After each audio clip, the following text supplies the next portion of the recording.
Olá, uma ótima noite para você aí de casa. Está no ar o Aparecida Debate para que você se informe e forme a sua opinião. Ao meu lado, Rafaela Lourenço. Rafa, boa noite, tudo bem com você? Tudo certo, Eduardo. Boa noite para você. Uma ótima noite a todos que nos acompanham em mais uma terça-feira. Neste programa vamos debater um tema extremamente pertinente para todo o país, a justiça social. Mas afinal, você sabe o que isso significa? Em uma das teorias da justiça de 1971, uma sociedade será justa se respeitar três princípios: a garantia das liberdades fundamentais para todos, igualdade equitativa de oportunidades e manutenção de desigualdades apenas para favorecer os mais desfavorecidos. Ou seja, igualdade, vai aparecer para nós aqui essa lista na garantia dos direitos da saúde, educação, justiça, segurança, trabalho e manifestação cultural, além de mais efetividade das políticas públicas para combater, por exemplo, o desemprego, a fome e a falta de moradia e saneamento básico. E para nos ajudar, então, a embasar este debate, a gente conversa com a economista Flávia Vinhais, doutora em Economia pela Universidade Federal do Rio de Janeiro e mestre em Planejamento Urbano e Regional. Flávia é vice-presidente do COFECOM, Conselho Federal de Economia, e coordenadora do Fórum Nacional pela Redução da Desigualdade Social. Flávia, uma boa noite para você. Obrigada por aceitar nosso convite e fazer parte, deste debate, dessa conversa tão importante para todos nós. Boa noite, Rafaela. Boa noite, Eduardo. Boa noite a todos os que nos acompanham. É um prazer poder participar. Prazer todo nosso. E a gente já começa até perguntando para você se a gente conseguiu definir para o público de casa, o tema desta noite, até porque é um leque bem extenso, e necessário ter tantas discussões e que nos envolve também, e não apenas o poder público, em relação a promovermos essa sensação, a promoção, na verdade, do bem-estar social. Basicamente isso? Basicamente isso. Na verdade, as características que vocês citam, que o Eduardo mostra no quadro, são características complementares, Elas dialogam. Então, as políticas sociais são políticas que fazem muito mais sentido quanto mais elas forem interligadas. Então, a gente está falando de qualidade, oportunidades de trabalho, a gente está falando de remuneração, a gente está falando de acesso à educação, acesso à saúde, democracia, obviamente, participação popular, oportunidade de participação popular, de melhoria das condições materiais das pessoas. Então, são várias características, na verdade, que se imbricam e que compõem o que a gente chama de maior igualdade social, etc. e tal. Flávio, o Brasil avançou nas últimas décadas, a gente notou isso pelos números, mas ainda é um país muito desigual. Eu pergunto para você, a desigualdade social é o principal problema para se chegar à justiça social? Eu diria que o principal problema do Brasil é a desigualdade social.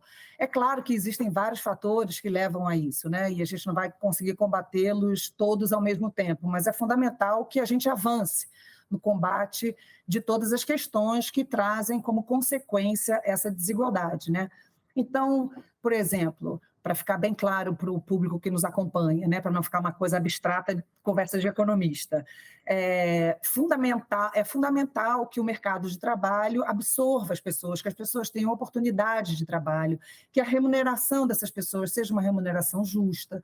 É fundamental que também, por parte das políticas públicas, haja uma estabilidade de preços, ou seja, que a gente não tenha taxas de inflação demasiadamente elevadas por muito tempo, porque às vezes acontece alguma oscilação por algum problema externo, que aí impacta no índice de preços, mas isso não pode perdurar por muito tempo, porque isso compromete a renda das famílias. É fundamental que a gente tenha uma política de valorização do salário mínimo, porque isso atinge a maior parte da sociedade. A sociedade brasileira, a maior parte da sociedade brasileira ganha até 2 salários mínimos. Então, uma política nesse sentido é uma política que promove mais justiça social e mais poder aquisitivo para quem mais precisa.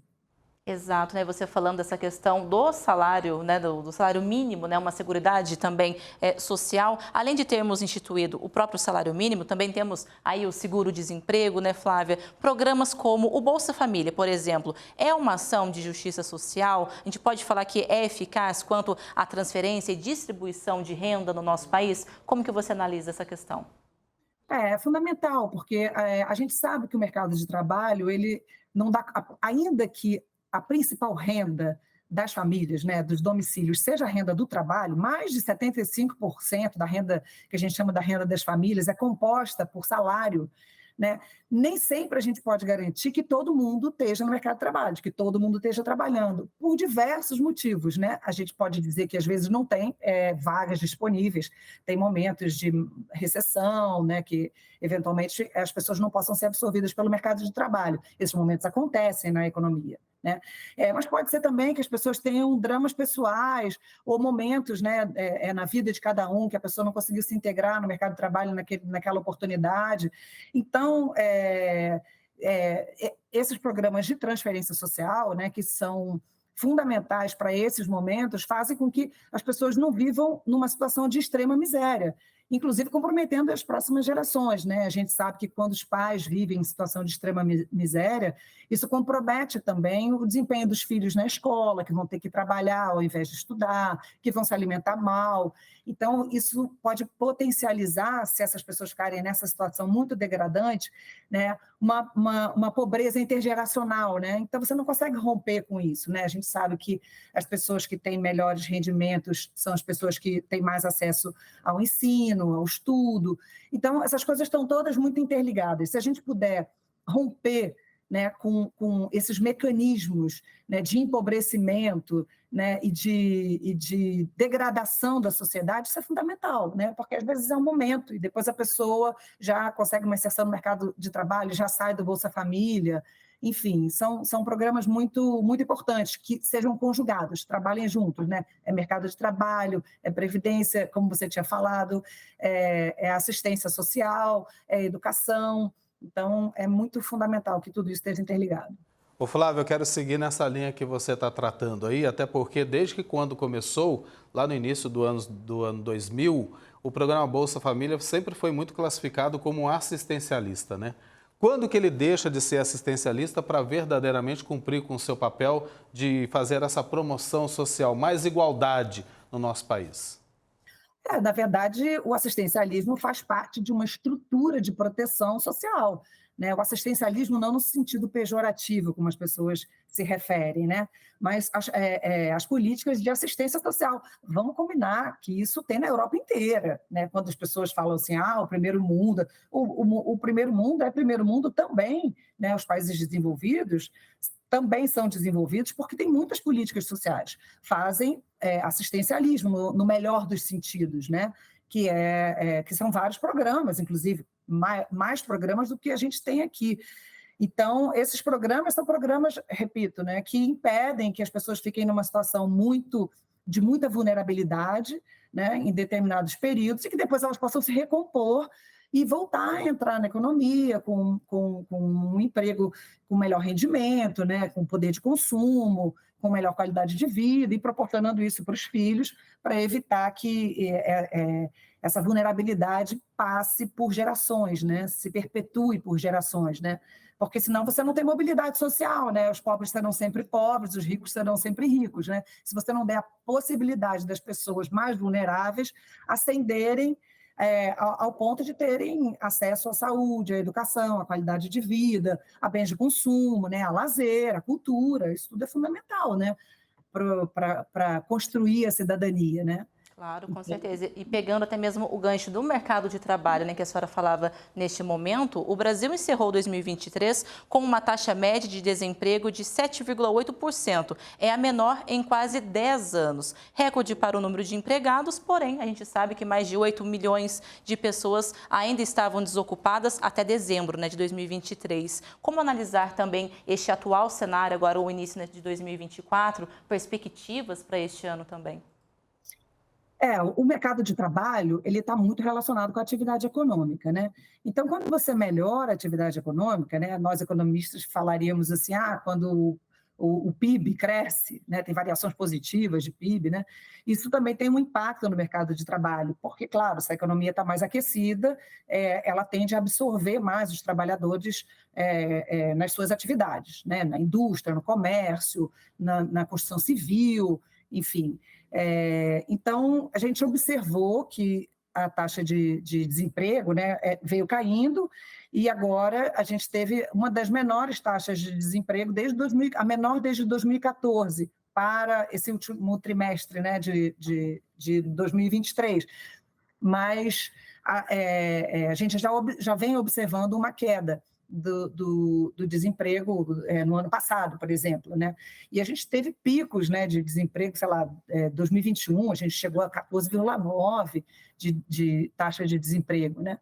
Então, que bom que a gente reverteu essa tendência e está numa trajetória agora de queda do desemprego, de melhoria da remuneração, queda da inflação, enfim, várias políticas públicas no sentido de melhorar a vida do trabalhador, né, e de gerar oportunidades para eles no mercado de trabalho e de diminuir todos os tipos de desigualdade, né, Rafaela? Porque a gente foca muito na questão da desigualdade de renda, e ela é importantíssima, ela não é pouco importante, mas a gente tem desigualdade de sexo entre homens e mulheres, remuneração de homens e mulheres, entre cor e raça, entre pretos, pardos e brancos, desigualdades regionais, né? Norte e Nordeste em relação a Sul e Sudeste. Então, são vários tipos de desigualdade que a gente tem que enfrentar, na verdade. Agora, não há de se falar em um país justo enquanto houver desigualdade, seja ela qual for, né, Flávia? Eu Claro. queria colocar para você um assunto muito importante, né? Você falou 2021, aumentou a taxa de desemprego. O cenário econômico e a estabilidade social foram muito afetados pela pandemia da Covid-19, né? Um novo normal se instalou em diversos setores e o crescimento de áreas para a geração de renda, principalmente na informalidade. Foi ali que muita gente encontrou uma forma de sobreviver. Como isso afeta a economia e a estabilidade dessa parte da população? O Brasil tem essa característica, né, de ter uma informalidade muito grande, né? Isso é ruim, já houve momentos em que a gente conseguiu combater isso, não totalmente, mas a gente avançou no combate à informalidade, a gente teve, em 2014, 2013, a gente teve um mercado de trabalho bem mais formalizado, relações de trabalho mais formalizadas com carteira assinada, e isso é muito importante, porque isso dá uma estabilidade para o trabalhador, e isso dá uma estabilidade para o trabalhador, mas dá uma estabilidade para a sociedade como um todo, porque, vamos falar assim, sem entrar no economês, né, para as pessoas que nos ouvem. Se você tem um trabalho, carteira assinada, algum nível de segurança, você se arrisca em fazer compras, crediários, comprar um carro, aquisição da casa própria, fazer um investimento de um curso para os filhos, de um curso para si próprio. E você só pode fazer isso se você tem algum nível de estabilidade. Quando você não tem estabilidade nenhuma, se você pode perder o seu emprego e a sua renda a qualquer momento, também você não faz, você não arrisca, né? E esse risco é fundamental para a sociedade, né? Para a atividade econômica. Quer dizer, se as pessoas compram casa, o setor imobiliário fica mais dinâmico, se as pessoas consomem cursos, educação, a sua capacidade melhora como indivíduo, mas também as empresas se beneficiam porque tem profissionais mais qualificados, os cursos também de qualificação recebem alunos, quer dizer, você tem todo um efeito multiplicador que vem disso, né? Então, o fato da formalização no mercado de trabalho, ela não beneficia só o trabalhador, ela beneficia a economia como um todo. Então, o combate à informalidade também é um dos nossos desafios. Com certeza. E Flávia, até aproveitando, né, para a gente encerrar, temos alguns minutos ainda, eu queria que você explicasse para a gente, né, como que o COFECOM e o Fórum Nacional pela Redução da Desigualdade Social atuam no país, quais são as frentes e como estão os trabalhos? Então, o COFECOM tem várias comissões temáticas, né? E elas também elas dialogam muito, né? Então, tem sobre diversidade, sobre reforma tributária, sobre economia regional, quer dizer, tudo isso acaba alcançando de uma forma ou de outra, elas são transversais, né? Acabam alcançando esse tema que a gente aqui está discutindo. Agora, tem uma comissão específica que faz parte desse fórum, na verdade, coordena esse fórum de redução da desigualdade social, e no qual participam mais ou menos outras 30 entidades e movimentos sociais.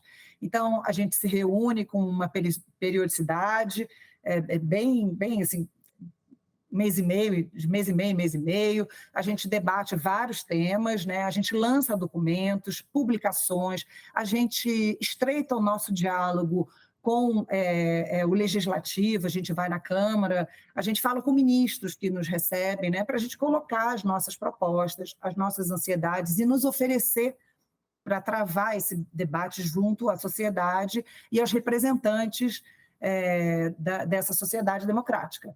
Então, a gente está sempre tentando dialogar e intervir, no bom sentido, com a sociedade através dos seus mecanismos institucionais. Então, esse fórum é muito importante e ele é muito presente no Conselho Federal de Economia, que ampara, apoia e dá todos os subsídios para que ele aconteça e permaneça. Flávia, numa resposta assim, bem breve, eu vou estourar um pouco o tempo do programa, mas eu não posso deixar de me despedir de você sem fazer essa pergunta. O Brasil ainda está muito longe dessa justiça social? Rapidinho.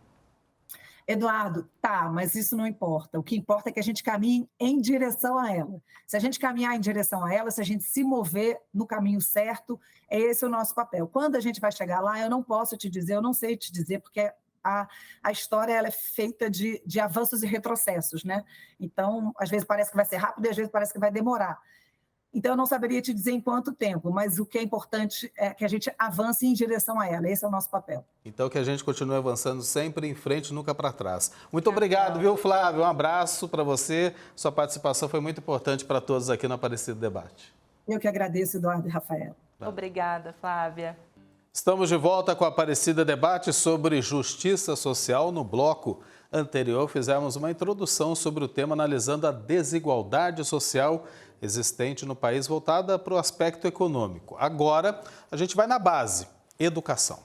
Exatamente. Bom, se analisarmos então o direito à educação como o princípio da justiça social ao serviço da formação e da inclusão de todos nas escolas, vemos que ao longo da história esse dever do Estado é um discurso permanente no cenário socioeducacional. Para debater conosco, convido agora o professor Marcos Garcia Neira, que tem mestrado e doutorado em educação, pós-doutorado em currículo e livre docência em metodologia do ensino. Professor Marcos, que também é o pró-reitor adjunto da Universidade de São Paulo. Boa noite, cumprimento o senhor e agradeço muito pela participação hoje desse tema tão importante para todos nós no Aparecida Debate. Tudo bem com o senhor? Tudo bem, Felipe, muito obrigado pelo convite, cumprimento a você, cumprimento a Rafaela também, a todos os seus espectadores e espectadoras. Muito bom tê-lo aqui conosco. Olha só, quero perguntar para o senhor já direto, né? A gente está debatendo hoje, nesse programa desta noite, a justiça social. Não tem como a gente falar desse tema sem falar da educação. Um está atrelado ao outro, né? Muito bem. Em primeiro lugar, eu parabenizo a TV Aparecida pela temática tão relevante. Nós nunca devemos abrir mão da discussão da justiça social e, principalmente, é nosso dever como cidadão e como cidadã batalhar, né? Lutar, fazer o possível para produzir, construir uma sociedade cada vez mais justa. E é evidente que isso passa pela educação. E passa pela educação na medida em que nós garantimos o acesso e a permanência numa escola, numa educação de qualidade para todas as crianças, jovens, adultos e adultas e também para aquelas pessoas idosas que não tiveram a oportunidade de frequentar a educação nos anos considerados ideais, né, naquela faixa etária considerada ideal, mas que também têm o direito de frequentar a educação básica. Então, enquanto nós não tivermos 100% da nossa população escolarizada, a injustiça social sempre será uma chaga que nos afetará e tornará a nossa sociedade bastante instável. Exato, professor. Por isso que é um assunto para debatermos nesta noite e durante todo o ano, né? Agradeço mais uma vez a participação do senhor. Por isso que o assunto é justiça social e educação. Bom, algumas informações. Segundo a PNAD contínua, a taxa de analfabetismo no Brasil registrou queda de 0,1 ponto percentual entre 2019 e 2022. Embora a queda nas taxas tenha sido registrada em todas as regiões, as discrepâncias ainda são notórias. A gente traz uma imagem aqui para a gente poder ver a taxa de analfabetismo por estado no nosso país em relação ao Nordeste, né? Abriga, então, 55,3% de todos os brasileiros com 15 anos ou mais que não sabem ler e escrever. O analfabetismo na região alcança 11,7%, aí seguido, então, né, do Norte, que são 6,4%, as demais regiões, Centro-Oeste com 4%, o Sul com 3% e o Sudeste 2,9%, tem então taxas abaixo da média nacional. Aí, professor, eu quero perguntar para o senhor então, né, como mudar este cenário, já pensando, é claro, no futuro, na formação desses estudantes, principalmente nas oportunidades, né, pensando aí no ensino superior e, é claro, consequentemente, o próprio mercado de trabalho e suas estabilidades. Então, Rafaela, acho que é uma coisa importante, os dados que você acabou de descrever, de relatar, eles nos envergonham enquanto brasileiras e brasileiros, né? Nós que agora somos adultos e adultas e estamos escolarizados, somos aquelas pessoas que tiveram a oportunidade de frequentar a educação básica e tivemos toda a estrutura necessária para garantir o sucesso na educação. Nós, na educação, chamamos sucesso, ou seja, aquele percurso escolar não acidentado que nos permite concluir aquela etapa. Então, no primeiro momento, o ensino fundamental, depois o ensino médio e mais adiante o ensino superior. Se nós olharmos para os dados que você apresenta, nós verificaremos que há uma taxa de insucesso gigantesca, gritante, e você mencionou os dados do analfabetismo. Eles são ainda mais graves se nós considerarmos o analfabetismo funcional ou aquele percentual grande da população que não conclui o que hoje nós chamamos de educação obrigatória, que seriam os 12 anos, considerando os 9 anos de ensino fundamental e os 3 anos de ensino médio. Nós temos um atendimento de quase 98% no ensino fundamental. Depois, há um abandono, há uma evasão, ou seja, há um fracasso, né, na passagem para o ensino médio e depois um abandono maior ainda na passagem para o ensino superior. E todas as nações que se querem desenvolvidas, elas têm uma taxa de desigualdade bem reduzida, quando comparada com a nossa. E aí eu estou pensando, desigualdade, aquela parcela grande da população que não acessa as condições básicas para uma vida digna. Moradia, educação, lazer, alimentação, emprego fixo, segurança, acesso aos bens culturais. Então, nós ainda vivemos numa realidade que afasta muitas pessoas do que nós consideramos mínimo. Se para uma pequena parcela da população ter acesso à escola já foi uma conquista dos seus avós, os dados que você apresentou, principalmente na região nordeste do país, mostra que a geração atual não alcançou isso, né? A geração de crianças atual não consegue, nós não conseguimos garantir às crianças, a uma parcela grande das crianças do Brasil, o direito a concluir ou pelo menos o ensino fundamental. Professor, são dados que nos envergonham, né? Isso em pleno século XXI, ano de 2024, a gente pensar aqui, eu peguei aqui, 11,7% da população no Nordeste não sabe ler nem escrever. Aqui no Sudeste, que é uma região mais rica, digamos assim, 2,9%, quase 3%. Ou seja, são dados que deixam a gente numa situação complicada, né? Quando a gente fala de educação de qualidade.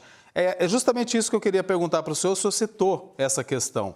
O acesso e a permanência na escola. Não há de se falar de qualidade do ensino sem antes garantir essa permanência também, né?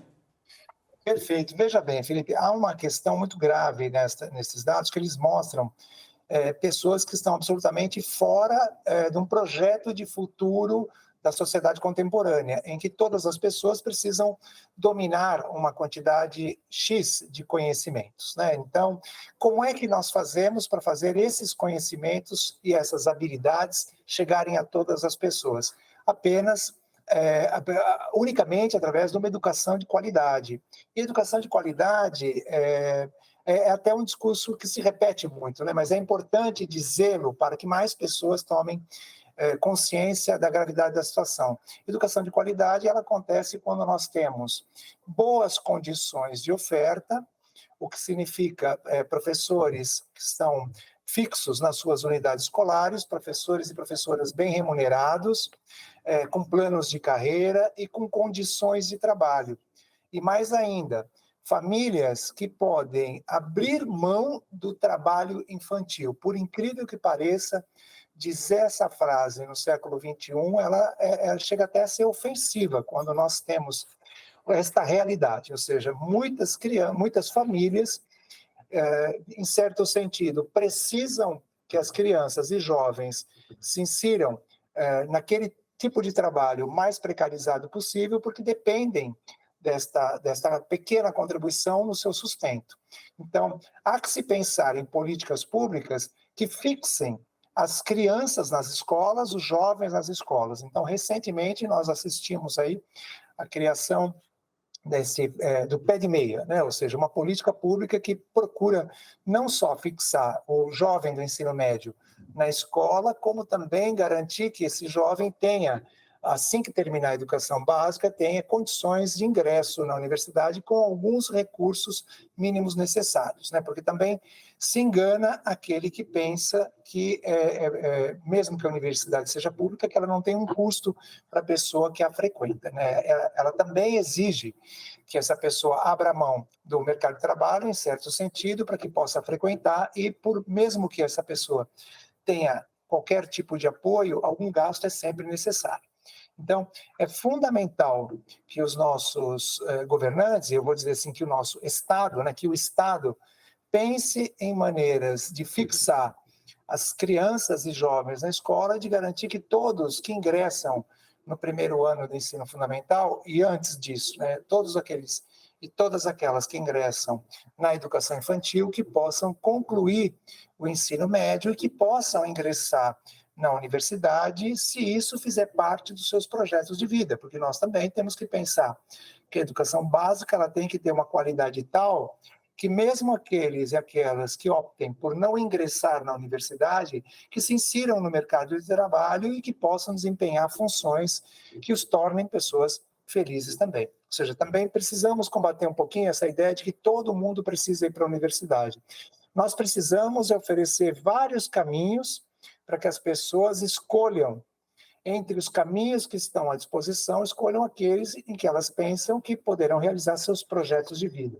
Claro, né, professor Eduardo, né, que ao meu lado, essa questão do empreendedorismo também, que é uma alta muito grande no nosso país, também temos uma taxa grande em relação à informalidade, que aí já é um outro campo também para a gente até comentar um pouco sobre, mas também se realizar na sua profissão, né, na sua atividade, ter também essa estabilidade num futuro. O senhor falava sobre essa questão da educação básica de qualidade, mas também a valorização do próprio corpo docente, né? É tudo muito interligado, né, professor? Inclusive, o ambiente familiar também que esse indivíduo está inserido, ou seja, tudo interligado além da questão dos estudos, mas a questão da desigualdade social, né, o direcionamento das rendas no nosso país, isso tudo está muito junto, não é? Mas basicamente assim. Muito bem, Rafaela. E eu aproveito para pedir desculpas, eu troquei o nome, chamei o Eduardo de Felipe, mas é Eduardo. Desculpe, Eduardo. Então, a questão, ela faz parte de um mesmo, digamos assim, de um mesmo jogo de xadrez. Se você movimenta uma peça, você afeta a outra. Ou seja, eu poderia pensar em outras analogias, mas é a que me vem mais rapidamente à cabeça. Nós precisamos pensar que não basta resolver a permanência, não basta matricular todas as crianças na escola.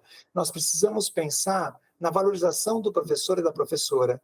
E nós estamos vivendo um momento bastante delicado em que as últimas pesquisas realizadas com o censo do ensino superior de 2022 mostram que há um abandono crescente dos cursos de licenciatura.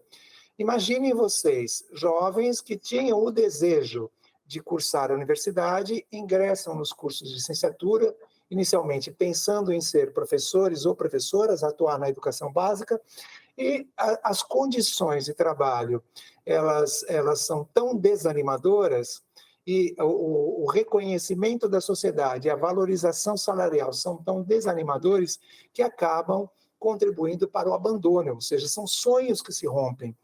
Há um custo terrível para a sociedade quando uma criança abandona o ensino fundamental, quando um jovem abandona o ensino médio e também quando um jovem adulto abandona o ensino superior. Ou seja, nós não podemos conviver e deixar, né, a situação dessa maneira. Precisamos tornar cada vez mais o exercício do magistério uma profissão atraente, isso só acontece pelas condições que a gente desenhou, mas também nós precisamos investir na atualização dos nossos programas curriculares. E há uma questão complexa, por quê? Mesmo que o jovem tenha o sonho, o desejo de se tornar professor, mesmo que ele entre numa boa universidade para se formar professor, muitas vezes ele obtém na universidade uma boa formação e ingressa na escola e se depara com práticas antiquadas, se depara com práticas dissonantes com relação à sociedade que nós encontramos.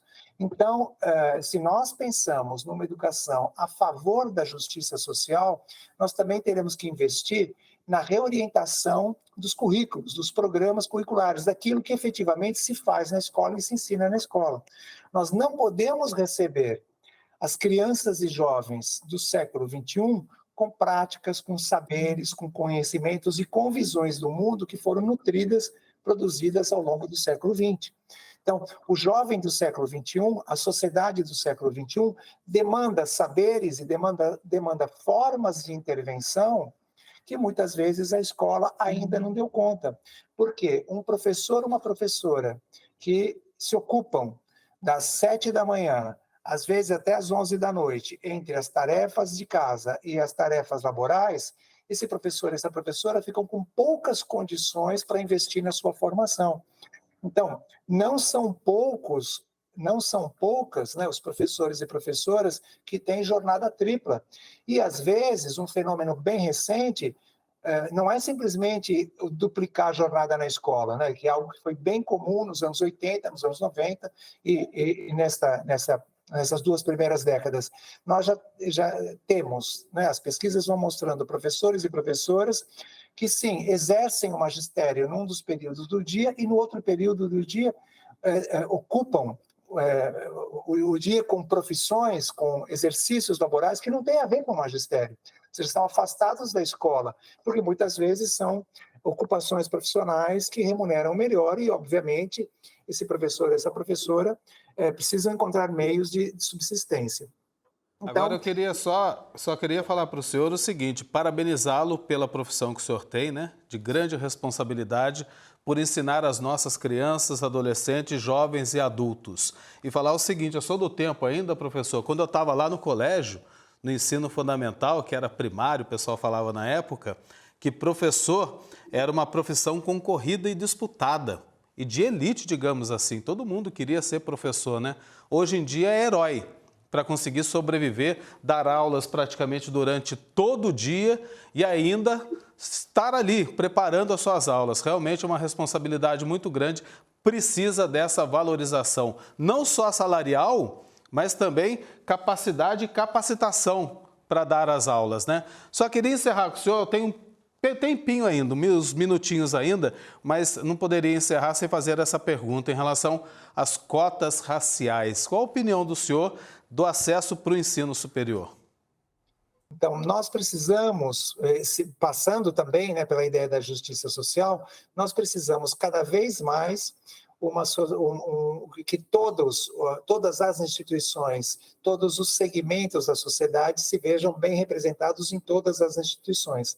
Uma maneira de reparar a enorme injustiça social que nós fizemos neste país, gerações anteriores fizeram nesse país, né, por determinadas questões, sobretudo econômicas, uma das maneiras é a reserva de vagas por grupos étnico-raciais ou pela questão de classe também. Então, hoje, nós temos, felizmente, né, eu posso falar isso com muito orgulho, na Universidade de São Paulo, nós tivemos no ano passado, porque o vestibular, as chamadas estão acontecendo agora, né, então, no ano passado, nós tivemos 54,1% de ingressantes oriundos das redes públicas e nós tivemos 19% de ingressantes autodeclarados PPI, ou seja, foram as maiores taxas de ingresso na universidade. E ao contrário do que as pessoas possam pensar, há uma questão fundamental. Estas pessoas, ingressando na universidade, elas forçam a universidade, forçam os currículos a se atualizarem e elas têm tido um desempenho acadêmico de excelência. Então, as pesquisas mostram que, se no primeiro ano, até metade do segundo ano, elas ainda identificam, né, as pesquisas identificam alguma defasagem de conhecimento e de aproveitamento, ou seja, de desempenho acadêmico, a partir da segunda metade do segundo ano até a conclusão do curso, já não há mais nenhuma diferença entre aqueles que ingressaram pela modalidade que nós chamamos ampla concorrência e aqueles e aquelas que ingressaram pela política de reserva de vagas. E existem muitas, né? Ou seja, uma delas é a questão étnico-racial, outra é a questão de classe, algumas instituições de ensino adotam também a questão de orientação sexual, de pessoas com deficiência. Então, nós entendemos isso como uma reparação importante, como um dispositivo de promover a justiça social. Quando nós tivermos um contingente de profissionais de ensino superior que são representantes desses grupos sociais, nós teremos alcançado um maior nível de justiça social. E desta forma, né, professor, aumentando também aí esta representatividade. Eu agradeço muito a participação do senhor. A gente ficaria a noite toda aqui conversando, é claro, olha, né? Dá muita conversa, muito debate ainda sobre o assunto. Muito obrigada. Eu quero agradecer muitíssimo essa conversa agradável com os espectadores e espectadoras da TV Aparecida, com a Rafaela, com o Eduardo. E, Eduardo, dizer para você que este é meu 38º ano de magistério. Eu não me vejo fazendo outra coisa, eu não penso em fazer outra coisa. Estou muito feliz nessa profissão que eu escolhi e agora, né, trabalhando, ajudando a formar outros professores e professoras. Parabéns, viu, professor? Eu digo que é missão de todos vocês, professoras e professores desse grande Brasil. Muito obrigado, um forte abraço para o senhor, viu? Muito obrigado, boa noite a todos e todas. Boa noite. Boa noite, tchau, tchau. Aparecida debate de volta com o terceiro bloco sobre justiça social para te deixar bem informado e conhecendo também exemplos da igreja no Brasil com ações de cidadania, solidariedade e promoção do bem social no nosso país. Falamos hoje da Congregação das Missionárias de São Carlos Borromeu Scalabrinianas, que no Brasil, desde 1936, tem como missão o serviço evangélico e missionário no âmbito educacional, ação social pastoral, no serviço da pastoral da saúde, da catequese, principalmente junto aos migrantes e refugiados, especialmente os mais pobres e necessitados. E com muita alegria, então, conversamos com a irmã Vicentina Roque dos Santos, a irmã Tina, que é conselheira provincial e vai poder nos dar mais detalhes sobre este carisma e a missão junto aos nossos irmãos e irmãs migrantes aqui no Brasil. Irmã Tina, uma boa noite para a senhora. Obrigada por estar conosco nesta terça-feira. Boa noite, eu aqui agradeço a vocês o convite e a oportunidade de estar aqui nesse espaço privilegiado, falando um pouquinho sobre a congregação, o carisma e a missão das irmãs scalabrinianas. E que tem tudo a ver, né, com o tema desta noite, que é então, né, a justiça social. E, irmã, fala pra gente, são mais de 80 anos, né, presentes aqui no nosso país. Quais são as atuais frentes da congregação neste momento, né, trabalhando aí junto aos nossos irmãos que vêm de outros países?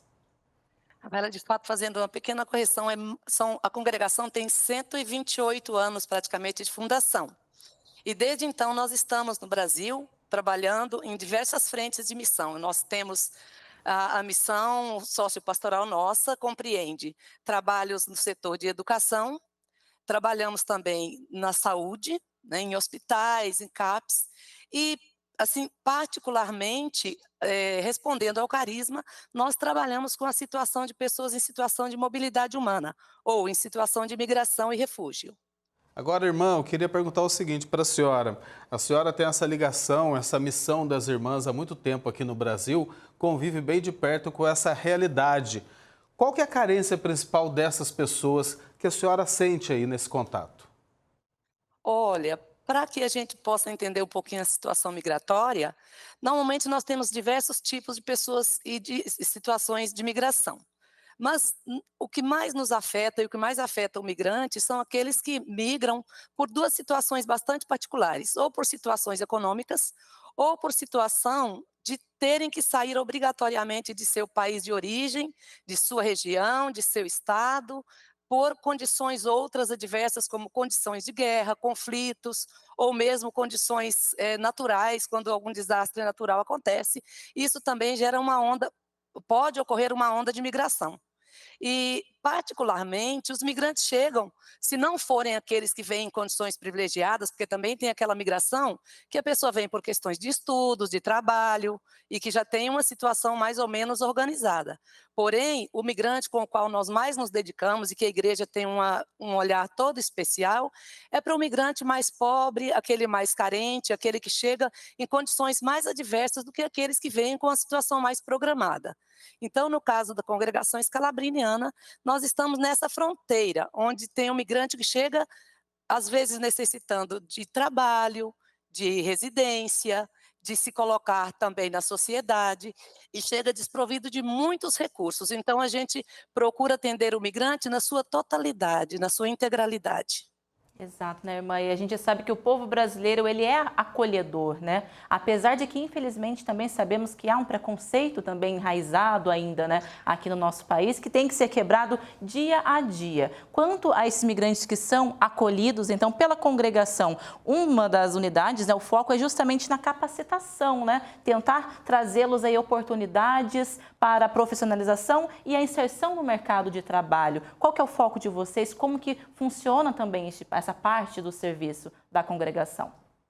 Olha, Rafaela, nós trabalhamos com o encaminhamento dos migrantes, tanto em parceria com outras organizações, pois temos as redes também de atendimento, tanto oferecidas pelo poder público, mas também pela igreja e pelas igrejas, ou por organizações, ONGs, que auxiliam nisso. Mas também, como a gente tem assim, uma procura bastante grande e que os migrantes chegam muito necessitados, nós oferecemos também centros de capacitação que nós chamamos de CESPROM, Centro de Promoção ao Migrante.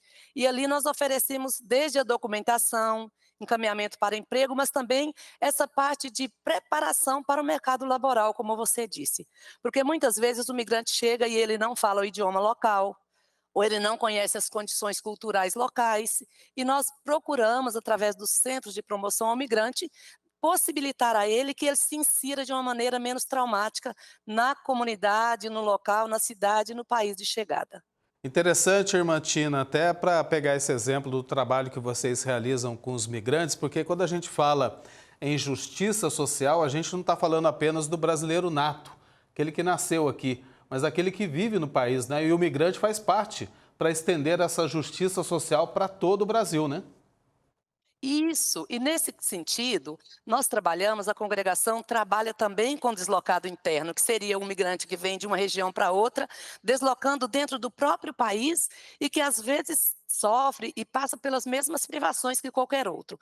Mas focamos também na migração internacional. Essa é mais desafiadora, porque ela tem um contingente um conjunto de elementos que põe o migrante numa condição mais vulnerável, ou seja, quando é dentro do próprio país, pelo menos a cultura é uma mesma e as condições podem ser menos adversas.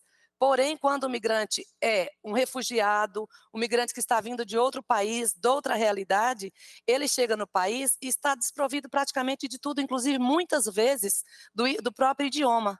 Para se comunicar dentro do próprio país já tem um elemento que é contrário e adverso.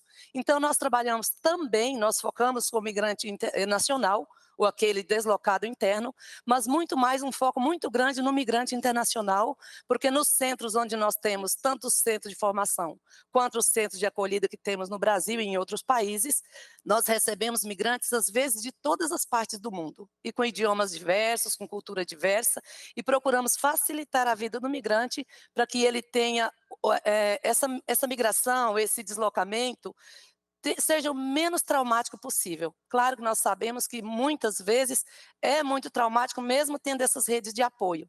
Porém, o que nós procuramos é ser casa acolhedora, coração amigo realmente para aqueles que chegam e procuram a nossa acolhida, as nossas casas, os nossos espaços de atendimento ao migrante.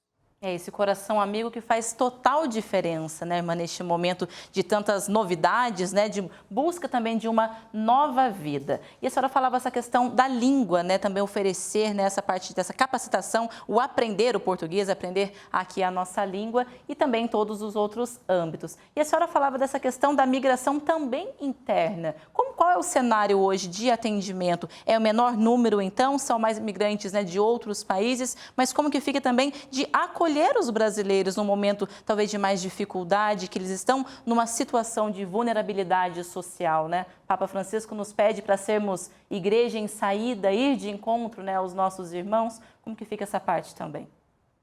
Sim, Rafaela, nós tivemos um período que a gente atendia, eu acredito, assim, uma porcentagem muito maior dos deslocados internos. Mas nos últimos anos, a migração externa também, a migração daqueles que chegam de outros países, tem nos provocado, a igreja também, através do Papa Francisco, tem nos estimulado e nos pedido que nós tenhamos esse coração amigo também para aqueles que vêm de outros países. Mas não viramos as costas de forma nenhuma onde nós temos atendimento para os deslocados internos, para os migrantes que vêm de uma região para outra no Brasil. Então, nós temos o mesmo tratamento tanto para estes quanto para aqueles que chegam até nós ou que nós vamos até eles, até porque nós precisamos ir até o migrante, não esperar que ele venha até nós. E nós priorizamos, sim, qualquer tipo de migração. Para nós, o migrante é sempre o rosto revelado de Jesus Cristo no nosso meio e no nosso contexto. Então, atendemos tanto esses quanto aqueles. Em todas as nossas frentes de missão, claro que nós temos uma prioridade para aqueles mais vulneráveis, ou seja, mulheres, crianças, aqueles que estão na situação limítrofe assim, da vida mesmo. Mas, dando prioridade a essa realidade que já é prioritária em si, porém sem deixar de atender também aqueles que pedem socorro, ou que precisam da ajuda escalabriniana e daqueles que também colaboram conosco, leigos e outras redes que trabalham em unidade conosco. E também um dos trabalhos e a missão específica da missionária escalabriniana, ou da família escalabriniana, até porque nós fazemos parte realmente de uma família que tem as irmãs seculares, tem os padres escalabrinianos, nós, as irmãs, e tem os leigos missionários escalabrinianos, que são pessoas de família, casados e solteiros, que também colaboram no carisma e na missão. Então, nossa missão também, além de oferecer materialmente direto esse atendimento, é também estimular as pessoas, fazer incidência para que as pessoas reconheçam que na figura do migrante está Deus, que também pede por nós que nós tenhamos esse coração amigo, acolhedor, compassivo, e a acolhida é um dos nossos principais elementos um dos nossos valores realmente para serem praticados nesse contexto. Então, além da gente fazer o trabalho materialmente direto, atendendo o migrante naquela sua necessidade básica, nós também incidimos como rede, com outras redes, para que a sociedade como um todo desperte e que também perceba essa realidade dos migrantes que necessitam e não sejam indiferentes à causa do migrante refugiado. Tanto o migrante refugiado externo, quanto aquele também que desloca por qualquer situação, porque a migração sempre vai ser traumática em alguma instância, né? Seria bom que nós conseguíssemos nascer, viver, crescer e entregar os nossos dias onde realmente foi o lugar que nós nascemos. Mas não é possível. A gente sabe que com a situação e com o contexto mundial atual, desde o nosso país até os países vizinhos e outros países além fronteira, sofrem as consequências de ter que procurar melhores condições de vida e nem sempre é no lugar onde nós nascemos. Muitas vezes é fora do nosso domicílio. E isso, de alguma forma, já tem um trauma em si de ter que largar a nossa cultura, o nosso ambiente e alocar num lugar diferente. e isso requer de nós como igreja, né, como congregação, mas da sociedade como um todo, esse olhar carinhoso, amoroso, compassivo e solidário para com os migrantes. Não podemos ser indiferentes, né, irmã? E para a gente encerrar também, pegando o gancho agora da sua fala, eu gostaria que a senhora deixasse uma mensagem, né, em relação à congregação, quanto a essa amizade, até porque campanha da fraternidade, né, o tema deste ano, fraternidade e amizade social. Então, o que dizer para os nossos irmãos e irmãs que estão acompanhando agora o Aparecido Debate quanto a este tema e também, é claro, junto aos migrantes? Era nosso sonho e o sonho da igreja, o sonho de Deus, eu acredito, o sonho do Papa Francisco é de que no mundo não houvesse tantas fronteiras. A amizade social, que vai ao encontro também dos verbos que o Papa Francisco nos exortou, numa das campanhas e numa das semanas do migrante, que seria o acolher, promover, integrar o migrante na sociedade onde chega. E isso requer da gente muita aceitação do outro, a alteridade, a diferença, o respeito à cultura do outro. Isso é muito importante em qualquer contexto que nós estamos. E na questão dos migrantes, para eles, mais que tudo, ser aceito, ser reconhecido como pessoa que tem direito em qualquer lugar que ele está, como ser humano que é, como pessoa que vem, à procura de melhores condições de vida. Então, que nós tenhamos também essa solidariedade, esse desejo de ver o outro bem, assim como nós gostamos de estar bem. Então, esse querer o outro já é evangelizar, já é um jeito de também revelar o rosto migrante de Jesus. Irmã, eu quero agradecer muito a participação da senhora e olha, eu vou contar rapidamente uma passagem que eu tive, uma reportagem especial que eu fiz no Haiti, que é o país mais miserável, mais pobre das Américas, né? E quando eu estive lá, eu ouvi dos religiosos que prestam assistência a seguinte frase: a gente estende a mão para o outro porque a gente vê no outro a face de Jesus. Eu acho que isso já diz tudo, né, em relação a esse trabalho lindo e belo que vocês fazem, escalabrinianas, em relação aos migrantes. Muito obrigado pela participação aqui no Aparecida Debate. Que bom que nós temos a igreja para cumprir com a sua função social. Agradeço a vocês, a TV Aparecida, que sempre dá para a gente esses espaços para a gente dialogar sobre as situações que tocam o coração da igreja, tocam o coração da congregação, de todos nós enquanto religiosos, enquanto leigos, que somos comprometidos com uma sociedade mais justa, solidária e fraterna e acolha de fato Jesus Cristo na pessoa do migrante, e assim nós estaremos cumprindo o nosso papel enquanto igreja, enquanto congregação. Tá certo, irmã. Muito obrigada pela participação. Uma boa noite. Então, 128 anos das escalabrinianas aqui no nosso país. Boa noite. Isso mesmo. Uma boa noite, tudo de bom para todos vocês. Para a senhora também. Um abraço. E lembrando que você aí de casa pode rever as entrevistas de hoje e programas anteriores no nosso canal no YouTube. Já no Instagram, você acompanha a programação e os bastidores do nosso jornalismo, além de poder enviar também a sua sugestão de tema e opinião sobre os nossos programas. O Aparecida Debate de hoje fica por aqui. Desejo para você um bom descanso, uma ótima noite. A gente se vê na próxima terça. Boa noite. Isso, Rafa? Exatamente, Tá Eduardo. combinado, hein? Certinho, combinado. Boa noite a todos, até a próxima semana. Tchau, gente.